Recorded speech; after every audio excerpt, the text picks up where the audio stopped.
ಆತ್ಮೀಯ ಬಂಧುಗಳೇ, ಶ್ರೀಮದ್ ಭಾಗವತಂ ಸ್ಕಂದ 3 ಅಧ್ಯಾಯ 3 ವೃಂದಾವನದಾಚೆಯ ಕೃಷ್ಣಲೀಲೆ. ಇದರಿಂದ ಇವತ್ತು 14ನೇ ಶ್ಲೋಕವನ್ನ ತಿಳ್ಕೊಳ್ಳೋಣ. ಶ್ಲೋಕ 14.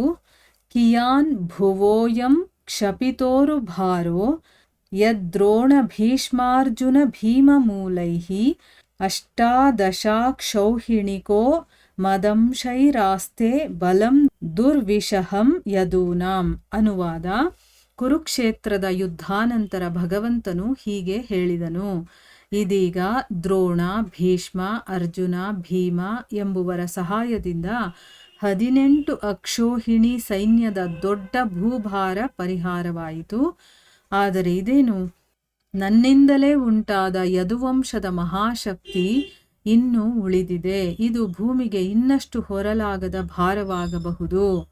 ಇದು ಶ್ಲೋಕ ಮತ್ತೆ ಅದರ ಅನುವಾದ. ಈಗ ಭಾವಾರ್ಥದ ಮೂಲಕ ನಾವು ಇದರ ಅರ್ಥವನ್ನ ತಿಳ್ಕೊಳ್ಳೋದಕ್ಕೆ ಪ್ರಯತ್ನ ಮಾಡೋಣ.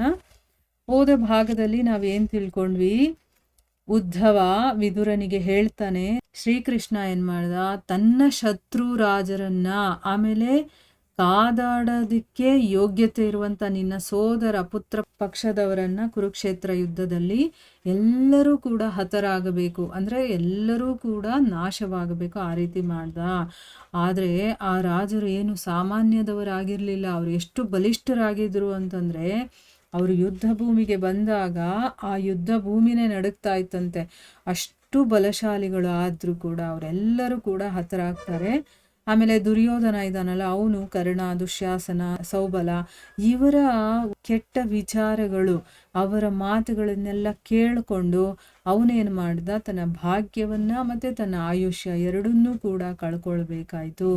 ಬಲಶಾಲಿಯಾಗಿದ್ರೂ ಕೂಡ ಅವನು ಯುದ್ಧದಲ್ಲಿ ತೊಡೆಯನ್ನ ಮುರಿಕೊಂಡು ಅವನು ನೆಲಕ್ಕೆ ಬೀಳ್ತಾನೆ, ಅಂದ್ರೆ ಅವನು ಸಾಯ್ತಾನಲ್ಲ. ಅದನ್ನ ನೋಡಿ ಕೃಷ್ಣನಿಗೂ ಕೂಡ ಸಂತೋಷ ಆಗಲಿಲ್ಲ. ಅಂದ್ರೆ ಭಗವಂತ ಕೂಡ ಅದನ್ನ ನೋಡಿ ಇಷ್ಟಪಡ್ಲಿಲ್ಲ, ಯಾಕಂದ್ರೆ ಅಷ್ಟೊಂದು ಶಕ್ತಿಶಾಲಿ ಅವನು. ಆದ್ರೆ ಯಾರೋ ಹೇಳಿದ ಮಾತುಗಳನ್ನೆಲ್ಲ ಕೇಳ್ಕೊಂಡು ಅಂತ ಸಹವಾಸ ಮಾಡಿದ್ರಿಂದ, ದುಷ್ಟರ ಸಹವಾಸ ಮಾಡಿದ್ರಿಂದ ಏನಾಯ್ತು, ಅವನ ಜೀವನನೇ ಹಾಳಾಯ್ತು ಅನ್ನೋ ರೀತಿ. ಜೀವನನೇ ಹಾಳು ಮಾಡ್ಕೊಂಡಲ್ಲ ಅಂತಂದ್ಬಿಟ್ಟು ಭಗವಂತನಿಗೂ ಕೂಡ ಬೇಜಾರಾಗುತ್ತೆ, ಅಂದ್ರೆ ಅವನಿಗೆ ಸಂತೋಷ ಆಗಲಿಲ್ಲ ಅಂತಂದ್ಬಿಟ್ಟು ಹೇಳ್ತಾ ಇದ್ದಾರೆ. ಈಗ ಈ ಶ್ಲೋಕದಲ್ಲಿ ಏನು ಹೇಳ್ತಾ ಇದ್ದಾರೆ ಅಂತಂದ್ರೆ, ಕುರುಕ್ಷೇತ್ರ ಯುದ್ಧ ಆದ್ಮೇಲೆ ಭಗವಂತ ಹೇಳ್ತಾನೆ, ಇದೀಗ ದ್ರೋಣ, ಭೀಷ್ಮ, ಅರ್ಜುನ, ಭೀಮ ಇವರ ಸಹಾಯದಿಂದ 18 ಅಕ್ಷೋಹಿಣಿ ಸೈನ್ಯ ಇತ್ತಲ್ಲ, ಅಷ್ಟು ಸೈನ್ಯದ ದೊಡ್ಡ ಭೂಭಾರ ಪರಿಹಾರ ಆಯಿತು. ಅಂದರೆ ಭೂಮಿಗೆ ಭಾರವಾಗಿದ್ದಂಥವ್ರೆಲ್ಲ ಇದ್ರು, ಅಂಥವರೆಲ್ಲ ನಾಶ ಆಗೋದ್ರು.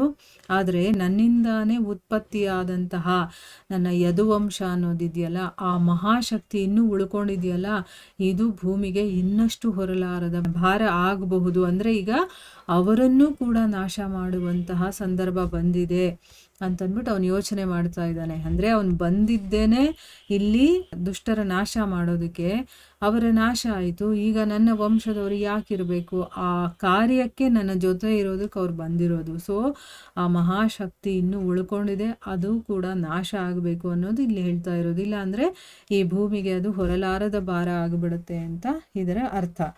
ಇನ್ನು ಭಾವಾರ್ಥದಲ್ಲಿ ಗುರುಗಳೇನು ಹೇಳಿದ್ದಾರೆ ಅಂತ ನೋಡೋಣ. ಜನಸಂಖ್ಯೆಯ ಹೆಚ್ಚಳದಿಂದ ಪ್ರಪಂಚಕ್ಕೆ ಭಾರ ಹೆಚ್ಚಾಗುವುದೆಂದು, ಅದರಿಂದಲೇ ಯುದ್ಧಗಳು ಇತರ ವಿನಾಶಕರ ವ್ಯವಹಾರಗಳು ಉಂಟಾಗುವೆಂಬುದು ತಪ್ಪಾದ ಸಿದ್ಧಾಂತವಾಗಿದೆ.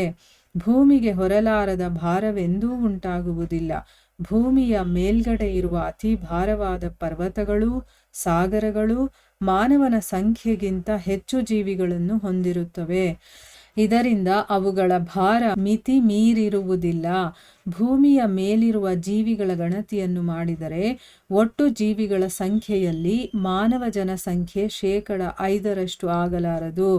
ಮಾನವರ ಜನನ ಪ್ರಮಾಣ ಹೆಚ್ಚಾಗುತ್ತಿದ್ದರೆ ಅಷ್ಟೇ ಪ್ರಮಾಣದಲ್ಲಿ ಇತರ ಜೀವಿಗಳ ಜನನ ಪ್ರಮಾಣವು ಹೆಚ್ಚಾಗುತ್ತಿದೆ.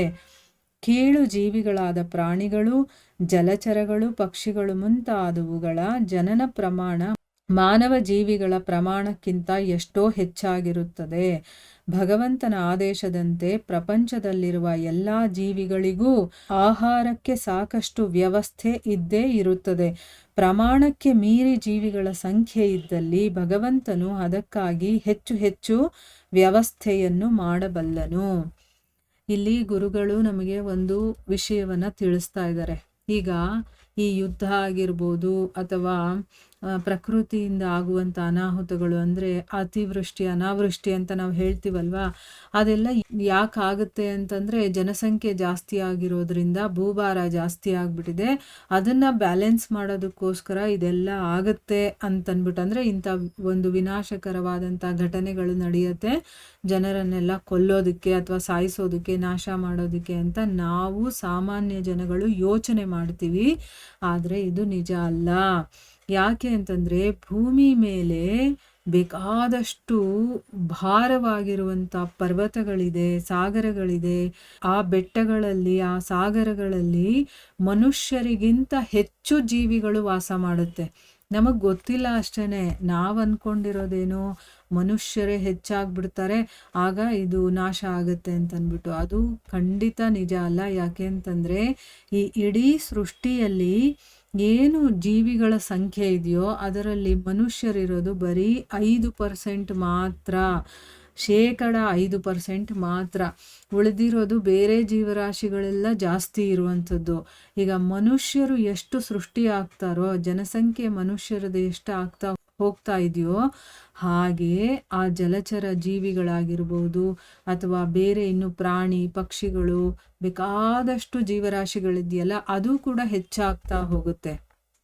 ಆಮೇಲೆ ಭಗವಂತ ಎಷ್ಟು ಜೀವರಾಶಿಗಳಿದೆಯೋ ಅಷ್ಟಕ್ಕೂ ಕೂಡ ಆಹಾರದ ವ್ಯವಸ್ಥೆಯನ್ನು ಮಾಡಿರ್ತಾನೆ.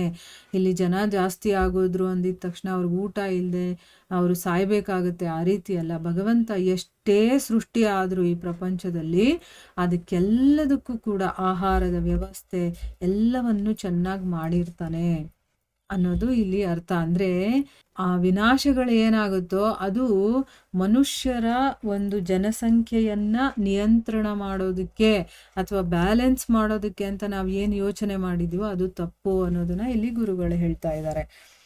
ಆದುದರಿಂದ ಹೊರೆಯೆನಿಸತಕ್ಕ ಹೆಚ್ಚಳದ ಪ್ರಶ್ನೆಯೇ ಇರುವುದಿಲ್ಲ. ಧರ್ಮಗ್ಲಾನಿಯಿಂದಾಗಿ ಅಥವಾ ಭಗವಂತನ ಇಚ್ಛೆಯ ಅವ್ಯವಸ್ಥಿತ ನಿರ್ವಹಣೆಯಿಂದ ಭೂಭಾರ ಅತಿಯಾಯಿತು. ಭಗವಂತನು ಲೋಕದಲ್ಲಿ ದುಷ್ಟರ ಹೆಚ್ಚಳವನ್ನು ತಗ್ಗಿಸಲು ಅವತರಿಸಿ ಬಂದನಲ್ಲದೆ ಪ್ರಪಂಚದ ಅರ್ಥಶಾಸ್ತ್ರಜ್ಞರು ತಪ್ಪಾಗಿ ಹೇಳುವಂತೆ ಜನಸಂಖ್ಯೆಯ ಹೆಚ್ಚಳವನ್ನು ತಗ್ಗಿಸುವುದಕ್ಕಲ್ಲ. ಭಗವಾನ್ ಕೃಷ್ಣನು ಅವತರಿಸುವ ಕಾಲದಲ್ಲಿ ಅವನ ಇಚ್ಛೆಯನ್ನು ಉಲ್ಲಂಘಿಸತಕ್ಕ ದುಷ್ಟರು ಸಾಕಷ್ಟು ಸಂಖ್ಯೆಯಲ್ಲಿ ಹೆಚ್ಚಾಗಿದ್ದರು. ಭೌತಿಕ ಸೃಷ್ಟಿಯ ಉದ್ದೇಶವಿರುವುದು ಭಗವಂತನ ಇಚ್ಛೆಯನ್ನು ಪೂರೈಸುವುದಕ್ಕಾಗಿ. ಅವನ ಇಚ್ಛೆ ಏನೆಂದರೆ ಭಗವಂತನ ರಾಜ್ಯವನ್ನು ಪ್ರವೇಶಿಸಲು ಅನರ್ಹರಾದ ಬದ್ಧಾತ್ಮರು ತಮ್ಮನ್ನು ಸುಧಾರಿಸಿಕೊಳ್ಳಲು ಇಲ್ಲಿ ಅವಕಾಶವನ್ನು ಕಲ್ಪಿಸುವುದು.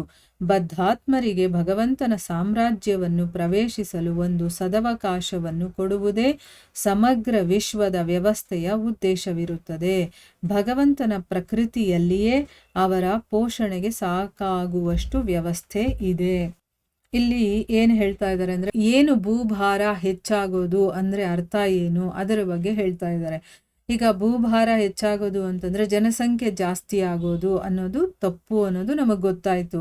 ಹಾಗಾದ್ರೆ ಭೂಭಾರ ಹೆಚ್ಚಾಯ್ತು ಅಂತ ಹೇಳ್ತಾರಲ್ಲ, ಅಂದ್ರೆ ಅರ್ಥ ಏನು? ಈ ಒಂದು ಪ್ರಪಂಚದಲ್ಲಿ ದುಷ್ಟರು ಹೆಚ್ಚಾದ್ರು, ಕೆಟ್ಟ ಜನಗಳು ಹೆಚ್ಚಾದ್ರು, ಅವರು ಮಾಡುವಂತಹ ಕೆಲಸಗಳಿದೆಯಲ್ಲ ಅದರಿಂದ ಬೇರೆಯವರಿಗೆ ಹಿಂಸೆಗಳು ಜಾಸ್ತಿ ಆಗುತ್ತೆ. ಅಂದರೆ ಭಗವಂತ ಏನು ಇಷ್ಟಪಡ್ತಾನೋ ಅದಕ್ಕೆ ವಿರುದ್ಧವಾಗಿರುವಂಥದ್ದು, ಅದನ್ನು ಭೂಭಾರ ಅಂತ ಹೇಳೋದು. ಭಗವಂತ ಈ ಒಂದು ಸೃಷ್ಟಿಯನ್ನು ಯಾಕೆ ಮಾಡಿದ್ದಾನೆ, ಅದಕ್ಕೊಂದು ರೀಸನ್ ಇರಬೇಕಲ್ವಾ.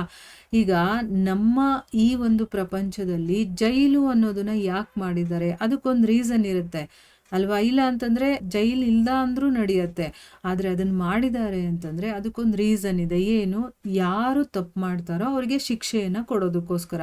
ಅದೇ ರೀತಿ ಭಗವಂತನ ಲೋಕದಲ್ಲಿ ಯಾರು ಹೆಚ್ಚು ದುಷ್ಟರು ಅಥವಾ ಕೆಟ್ಟ ಕೆಲಸಗಳನ್ನ ಮಾಡ್ತಾರೋ, ಅಥವಾ ಭಗವಂತನ ಒಂದು ರೂಲ್ಸ್ ರೆಗ್ಯುಲೇಷನ್ಸ್ ಇರುತ್ತೆ ಅವನೇ ಹಾಕಿರುವಂಥದ್ದು, ಅದನ್ನ ಮೀರಿ ನಡ್ಕೊಳ್ತಾರೋ ಅಥವಾ ಅದರ ವಿರುದ್ಧವಾಗಿ ನಡ್ಕೊಳ್ತಾರೋ ಅಂಥವರಿಗೆ ಒಂದು ಚಾನ್ಸ್ ಕೊಡೋದಕ್ಕೆ. ಈಗ ಜೈಲ್ ಅಂದಿದ ತಕ್ಷಣ ಅದು ಕೆಟ್ಟ ಒಂದು ಜಾಗ ಅಂತಲ್ಲ, ನಮ್ಮನ್ನು ನಾವು ಸುಧಾರಿಸ್ಕೊಳ್ಳೋದಕ್ಕೆ, ನಮ್ಮ ತಪ್ಪುಗಳನ್ನು ತಿಳ್ಕೊಂಡು ತಿದ್ದುಕೊಂಡು ಮತ್ತು ಸರಿಯಾದ ದಾರಿಯಲ್ಲಿ ನಡೆಯೋದಕ್ಕೆ ಒಂದು ನಾವು ಕೂತ್ಕೊಂಡು ಯೋಚನೆ ಮಾಡಿ, ನಾನು ಏನು ತಪ್ಪು ಮಾಡಿದೆ, ನನಗೆ ಯಾಕೆ ಈ ಶಿಕ್ಷೆ ಸಿಕ್ಕಿದೆ, ಬೇರೆಯವ್ರಿಗೆ ಯಾಕೆ ಶಿಕ್ಷೆ ಸಿಕ್ಕಿಲ್ಲ, ಅವ್ರು ಹೇಗೆ ನಡ್ಕೊಳ್ತಾರೆ, ನಾನು ಹೇಗೆ ನಡ್ಕೊಳ್ತಾ ಇದ್ದೀನಿ, ಇದನ್ನೆಲ್ಲ ಕೂತ್ಕೊಂಡು ನಾವು ಯೋಚನೆ ಮಾಡೋದಕ್ಕೆ ಅಂತ ಜೈಲಿರೋದು. ಆದರೆ ಈಗಿನ ಕಾಲದಲ್ಲಿ ನಾವೇನು ಮಾಡ್ತೀವಿ, ಅಲ್ಲೂ ಹೋಗಿ ಇದೇ ಕೆಲಸಗಳನ್ನೇ ಮಾಡ್ತೀವಿ ನಾವು ಅಲ್ವಾ? ಅದು ತಪ್ಪು. ಈಗ ನಾವು ಮಾಡ್ತಾ ಇರೋದು ಅಷ್ಟೇನೆ. ಈ ಲೋಕವನ್ನ ಯಾಕೆ ಸೃಷ್ಟಿ ಮಾಡಿದಾನೆ ಭಗವಂತ ಅಂತಂದ್ರೆ ನಮ್ಮನ್ನ ನಾವು ಸರಿಪಡಿಸ್ಕೊಳ್ಳಿ ಅಂತನ್ಬಿಟ್ಟು. ಆಮೇಲೆ ಭಗವಂತ ಈ ಲೋಕಕ್ಕೆ ಯಾಕೆ ಬರ್ತಾನೆ ಅಂತಂದ್ರೆ ದುಷ್ಟರನ್ನ ನಾಶ ಮಾಡೋದಕ್ಕೆ.